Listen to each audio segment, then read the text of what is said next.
datanglah orang Zif kepada Saul di Gibea serta berkata, Daud menyembunyikan diri di bukit Hakila, di padang belantara. Lalu berkemaslah Saul dan turun ke padang gurun Zif dengan 3.000 orang yang terpilih dari orang Israel untuk mencari Daud di padang gurun Zif. Berkemahlah Saul di bukit Hakila yang di tepi jalan di padang belantara, sedang Daud tinggal di padang gurun.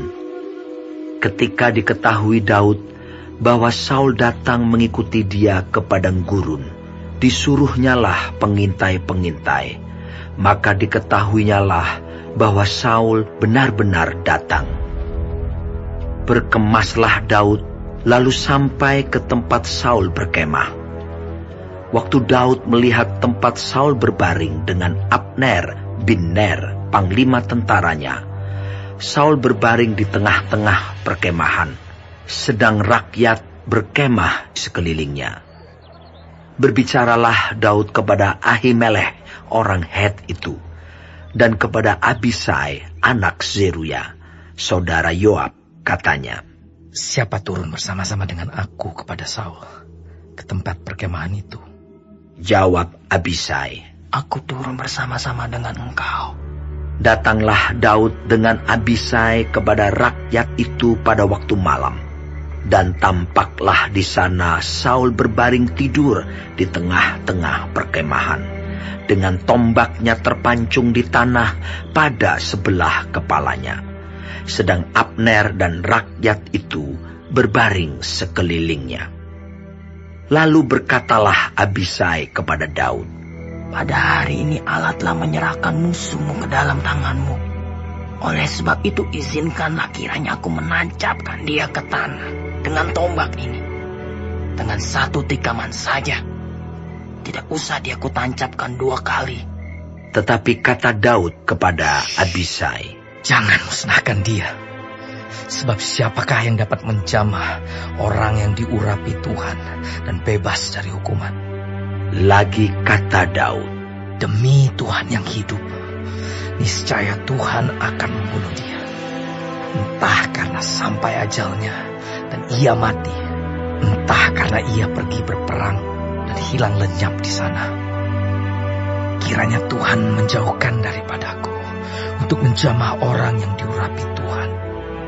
Ambillah sekarang tombak yang ada di sebelah kepalanya dan kendi itu, dan marilah kita pergi. Kemudian Daud mengambil tombak dan kendi itu dari sebelah kepala Saul. Lalu mereka pergi. Tidak ada yang melihatnya, tidak ada yang mengetahuinya, tidak ada yang terbangun, sebab sekaliannya tidur, karena Tuhan membuat mereka tidur nyenyak. Setelah Daud sampai ke seberang, berdirilah ia jauh-jauh di puncak gunung, sehingga ada jarak yang besar antara mereka. Dan berserulah Daud kepada tentara itu, dan kepada Abner bin Ner, katanya, Tidakkah engkau menjawab, Abner? Maka jawab Abner, katanya, Siapakah engkau ini yang berseru-seru kepada raja? Kemudian berkatalah Daud kepada Abner, Apakah engkau ini bukan laki-laki? Siapakah yang seperti engkau di antara orang Israel? Mengapa engkau tidak mengawal tuanmu raja? Sebab ada seorang dari rakyat yang datang untuk memusnahkan raja, tuanmu itu. Tidak baik hal yang kau perbuat itu. Demi Tuhan yang hidup, kamu ini harus mati. Karena kamu tidak mengawal tuanmu, orang yang diurapi Tuhan itu. Sekarang, lihatlah, di mana tombak raja dan kendi yang ada di sebelah kepalanya. Saul mengenal suara Daud. Lalu ia berkata, Suara muka itu, anakku Daud. Jawab Daud, Suaraku, tuanku raja. Lalu berkatalah ia, Mengapa pula tuanku mengejar hambanya ini? Apa yang telah kuperbuat? Apakah kejahatan yang melekat pada tanganku? Oleh sebab itu, kiranya tuanku raja mendengarkan perkataan hambanya ini. Jika Tuhan yang membujuk engkau melawan aku, maka biarlah ia mencium bau korban persembahan.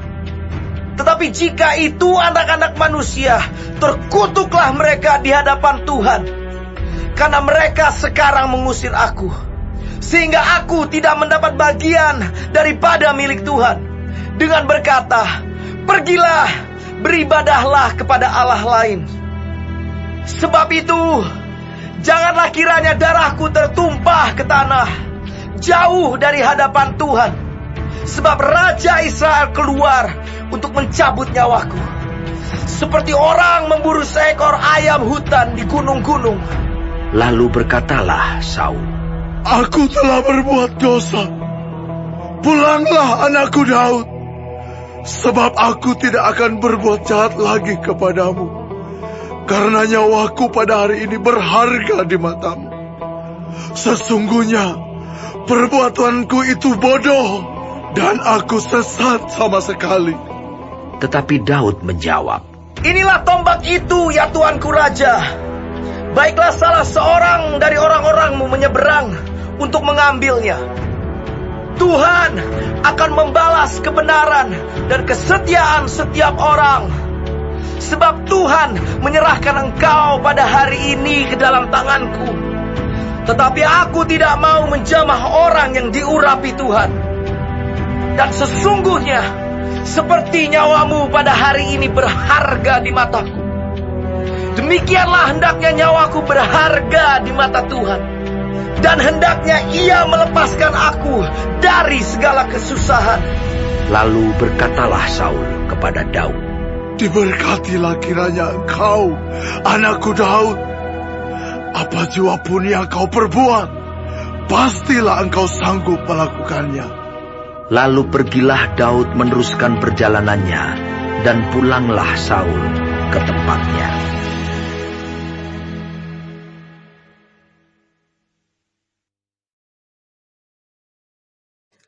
Shalom semua jemaat Tuhan, kembali kita di dalam pendalaman Alkitab Clear Sight. Sekarang kita sudah memasuki kitab 1 Samuel 26. Tuhan Yesus memberkati. Daud menolak untuk membunuh Saul karena telah memperoleh keyakinan bahwa Tuhan sendiri yang akan menyingkirkan Saul dan Daud akan menjadi raja pada saat yang telah ditetapkan Tuhan.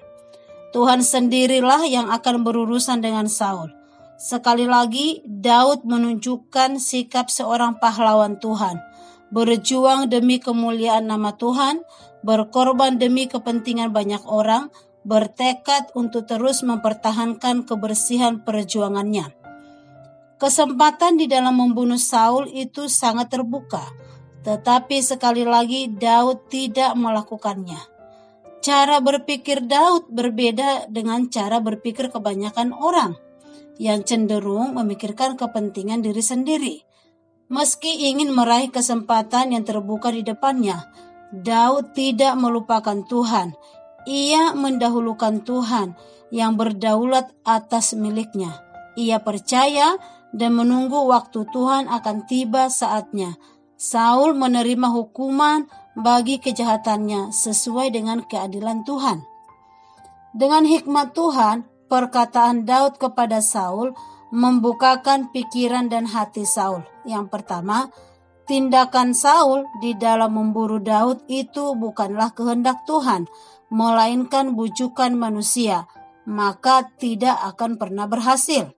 Yang kedua, tindakan Daud tidak membunuh Saul, walau kesempatan terbuka lebar, membuktikan bahwa kecurigaan Saul kepadanya sama sekali tidak beralasan. Dan akibatnya, Saul mengakui bahwa ia telah berdosa dan berlaku serta sesat. Cara Tuhan melampaui pikiran manusia. Kita tidak sanggup menyelami hikmat Tuhan dan sampai kapanpun tidak akan sanggup. Itulah terakhir kali Saul mengejar Daud. Daud sudah terbebas dari cengkraman, kedengkian, dan kecemburuan Saul. Tuhan memang tidak akan pernah tinggal diam melihat anak-anaknya ditindas oleh kelaliman orang-orang yang tidak takut akan Tuhan. Tuhan selalu punya cara yang jitu untuk menolong kita.